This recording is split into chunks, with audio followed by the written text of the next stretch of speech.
ഇന്ന് നമ്മൾ ഡിസ്കസ് ചെയ്യുന്നത് GSTR 3B ഡിലേ ആയിട്ടാണ് ഫയൽ ചെയ്യുന്നതെങ്കിൽ പലിശ അടയ്ക്കേണ്ടി വരുമോ എന്നുള്ള പോയിന്റാണ് നമ്മൾ ഡിസ്കസ് ചെയ്യുന്നത്. ഇപ്പം നിലവിലുള്ള നിയമം അനുസരിച്ചിട്ട് GSTR 3B റിട്ടേൺ നമ്മൾ വൈകി ഫയൽ ചെയ്യുകയാണെങ്കിൽ we are liable to pay interest അടയ്ക്കേണ്ടി വരുന്നത് ക്യാഷ് പോർഷന് മാത്രമേ ആവശ്യമുള്ളൂ. ക്രെഡിറ്റ് ലെഡ്ജർ കൊണ്ട് അടയ്ക്കുന്ന എമൗണ്ടിന് പലിശ അടയ്ക്കേണ്ട ആവശ്യമില്ല. ക്യാഷ് ലെഡ്ജർ ഉപയോഗിക്കുന്ന എമൗണ്ടിന് മാത്രമേ ഇൻട്രസ്റ്റ് അടയ്ക്കേണ്ട ആവശ്യം വരുന്നുള്ളൂ. എന്നാൽ 53rd GST കൗൺസിൽ മീറ്റിംഗിൽ ഒരു പുതിയ റെക്കമെൻഡേഷൻ വന്നിട്ടുണ്ട്. അതുപ്രകാരം ക്യാഷ് ലെഡ്ജർ കൊണ്ട് ഉപയോഗിക്കുന്ന എമൗണ്ടിനും പലിശ അടയ്ക്കേണ്ടി വരുന്നില്ല.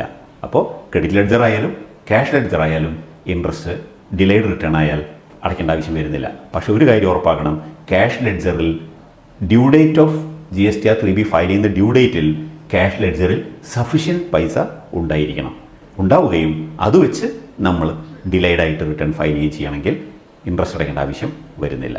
വീണ്ടും കാണാം മറ്റൊരു എപ്പിസോഡുമായി. Thank you.